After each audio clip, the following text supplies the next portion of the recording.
First of all, I mean, I think you would agree with the premise that our form of government has been strong because politicians accept the outcomes of elections, especially the most notable example in recent history with then Vice President Al Gore conceding after the very intense Florida recount. I want you to take a look at what a Trump supporter, Dan Bowman of Ohio, told the Boston Globe. Quote, "If she's in office, I hope we can start a coup. She should be in prison or shot." He's a 50-year-old contractor. "There's going to be a lot of bloodshed, but that's what it's going to take. I would do whatever I can for my country."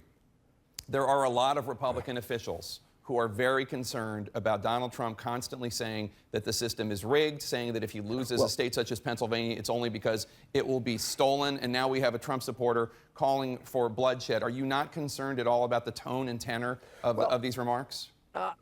I've dealt with wacky jerks on my side and against me for too long to blame it on the candidate. You can find just as many wacko nuts on her side that write us horrible and awful things.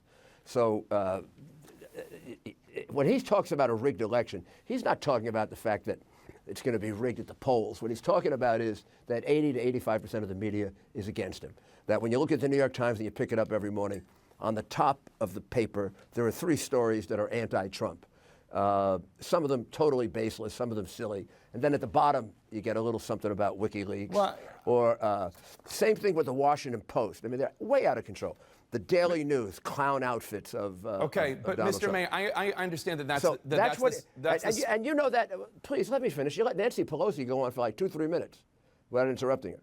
Now, the reality is that he makes it clear. He points right at you at the press. He makes it clear who he thinks is rigging the election. Then why does he call for people to go to elections, to go to polling places, to be election monitors? Why does he say, if I lose Pennsylvania, it will be because it's stolen? Pennsylvania, a state that hasn't gone Republican since 1988. There are a few places, and not many in the swing states. There are a few places where they've been notorious for stealing votes. Pennsylvania, Chicago. There have been places where a lot of cheating has gone on over the years. I know that from my own knowledge of busing people in from Camden. When I ran for mayor of New York City the first time, some people voted 8 and 10 times. And the second time I had